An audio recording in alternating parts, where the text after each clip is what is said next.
I imagined an underwater cave or grotto. Next, I populated the grotto with colourful coral.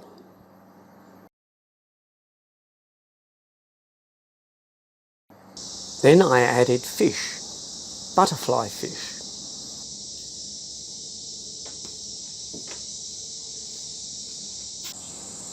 I kept adding more fish.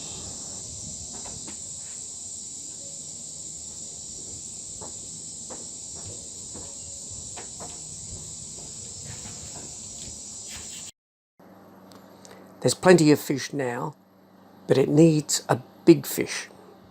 So I added a grouper.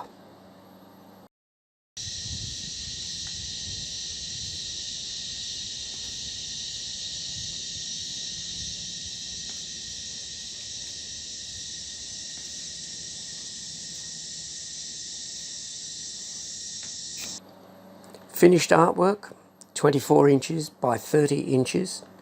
It's available on my website.